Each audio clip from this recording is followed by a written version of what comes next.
안녕하세요, 모아중입니다. 요새 현대차 파티를 하고 있는 것 같습니다. 최근에는 들어오는 차량마다 현대차만 들어오고 있는데요. 일단 첫 번째로 4월 중순에 입고돼서 상품화에 한 달 이상 걸린 요 25.5돈 액션트, 차대 빼고 다 바꾸고 있는 07년식 15돈, 세 번째 조기 폐차용으로 갖고 왔던 09년식 현대트라고, 네 번째 요 앞 영상에서 소개해드렸던 13년식 현대트라고 500, 그리고 오늘 소개해드릴 16년식 27톤 현대 액시언트까지 저희 채널에서 27톤은 딱 한 번 소개해드린 적이 있습니다. 2023년 12월경에 1년 방치된 덤프는 얼마나 수리해야 될까라는 영상에서 매입했다고 소개를 한번 드린 바가 있습니다. 사실 그만큼 저희가 잘 매입하지 않는 차량인데요, 이 27톤이 정말 용도에 맞는 분이 아니라면 잘 안 팔립니다. 그래서 아무래도 회전이 빨라야 하는 저희 입장에서는 사실 내키지 않는 차량 중에 하나입니다. 근데 왜 갖고 왔냐? 그것도 2대씩이나. 장사하는 입장에서 상태 대비 가격이 맞아서겠죠. 출고할 때는 아스콘 골재 회사에서 출고해가지고 아마 전 차주분께서 2대 다 불화를 받으셨던 것 같습니다. 차대 번호가 끝자리 딱 한 자리 다르고 거기다가 상태도 거의 고만고만합니다. 그래서 저희가 5월 30일 금요일에 매입을 하게 됐고, 한 대는 탁송 기사님이 조금 더 일찍 배정이 돼서 저희 사무실까지 5시 반에 도착을 하셨고, 한 대는 4시 반에 차고지에서 출발을 했습니다. 2시간 반 정도 걸리는 위치에 있었는데 탁송 기사님이 오시면 넉넉히 7시 반이 넘을 것 같아가지고 탁송 기사님께 먼저 퇴근을 할 테니까 조심히 오시고 잘 부탁드린다고 말씀을 드리고 치킨 한 마리 포장해가지고 집에 딱 도착을 했는데, 정말 집에 오자마자 탁송 기사님이 아니고 탁송 업체 사장님이 저한테 전화를 주셨습니다. 그래서 탁송 업체 사장님이 전화를 주시면 안 되는데 라는 생각을 가지면서 전화를 받았습니다. 탁송 사장님이 차가 진영쯤 왔는데 이 냉각수 경고등이 뜬답니다. 이거 조치를 어떻게 하지요? 라고 저한테 물어보시더라고요. 15돈 같은 경우에는 성주에서 퍼져가지고 레카도 달고 왔는데 진영에서 냉각수 경고등 뜬 게 뭐 대수랴 싶어가지고 제가 탁송 기사님이랑 통화하겠습니다 하고 탁송 기사님께 전화를 드렸습니다. 기사님, 요 멀지 않으니까 제가 냉각수 챙겨가지고 넘어가겠습니다. 갓길에 정차해 두시고 안전한 곳에 계십시오. 그렇게 말씀을 드리고, 기사님께서는 그 이야기를 듣고 고속도로 측에 연락을 해가지고 후방 조치를 받고 있겠다라고 말씀을 하셨습니다. 그렇게 준비를 막 하고 있는데 문득 이런 생각이 들더라고요. 고속도로면 제일 가까운 IC까지 레카를 이용할 수 있지 않나라는 생각이 번쩍 들었습니다. 요 내용을 기사님께 말씀을 드리고 기사님께서도 확인을 해보겠다라고 말씀을 하시곤 끊고 거의 곧바로 전화를 주셨습니다. 도로공사에 전화를 해봤는데 여기가 뭐 신항으로 빠지는 길이라서 안 된답니다. 어쨌든 거기도 남해 고속도로였는데 왜 안 되지라는 그냥 의무만 가지고 안 된다 그러니까 어쩔 수 없다고 생각을 하고 사무실로 빨리 가가지고 냉각수 한가득 챙기고 남해 고속도로 향했습니다. 막 하고 있는데 고속도로 LED 전광판에 냉정 제이시 방향 고장차가 갓길에 있으니까 주의하라는 멘트가 적혀 있었던 게 기억이 납니다. 가까운 거리였다 보니까 금세 도착을 했는데요, 도로공사 측에서 후방 조치를 해주고 계셨고 탁송 기사님이 차 옆에 계셨습니다.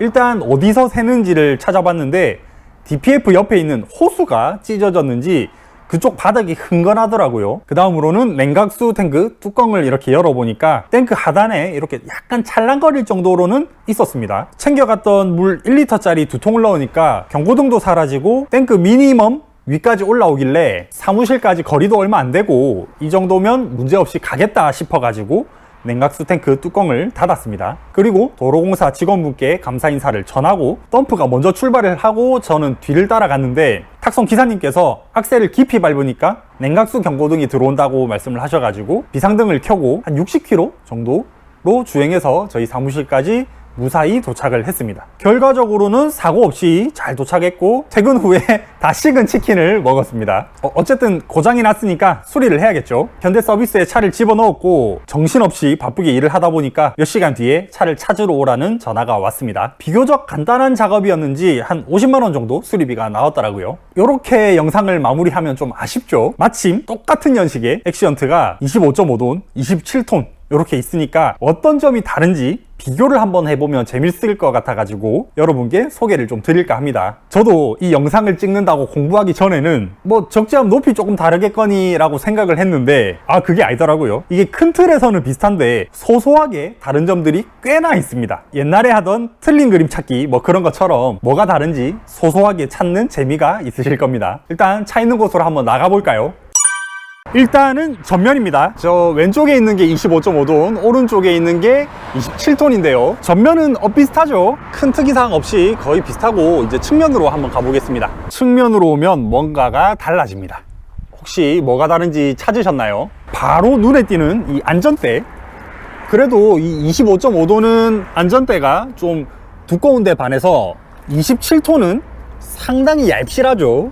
25.5톤과 27톤의 다른 점은 또 있습니다. 말 그대로 27톤, 25.5톤에 비해서 1.5톤을 더 실어야 되기 때문에 적재함이 조금 더 높습니다. 근데 말이죠, 이 차량들의 재원을 한번 살펴보면 차량의 총 높이는 둘 다 동일합니다만은, 자, 이 부분을 제가 부르기 쉽게 귀 부분이라고 부르겠습니다. 이 25.5톤은 귀 부분의 길이가 긴 반면에 27톤은 이 귀의 길이를 깎아 먹어가면서 적재함의 높이를 높였습니다. 그래서 차량의 총 높이는 똑같을 수가 있었던 것 같습니다. 그 외의 재원도 이 25.5톤이나 이 27톤이나 모두 같은데, 이 27톤은 아스콘다이 이 구조 변경이 되어 있는 차량이다 보니까 요 끝에 길이만 70mm 길어진 8900, 25.5톤은 기본인 8830mm입니다. 27톤의 공차 중량을 줄이기 위한 노력은 끝이 없습니다. 25.5톤은 이렇게 3, 4축 스프링이 4장이 기본으로 들어가지만, 보십시오, 27톤은 똑같은 위치에 스프링이 3장 들어갑니다.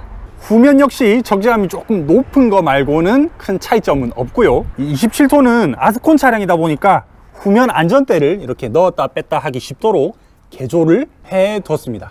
나름대로 좋은 아이디어 같죠?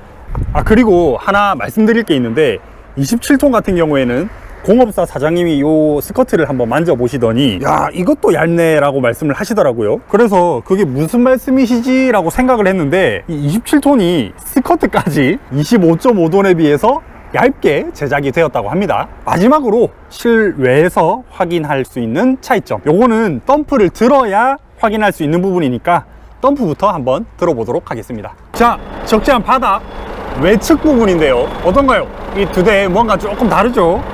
일단 25.5톤부터 한번 살펴보겠습니다. 트라고가 진짜 옛날부터 그랬는데 적재함 바닥 쪽에 뼈다구 갈비살이 없습니다.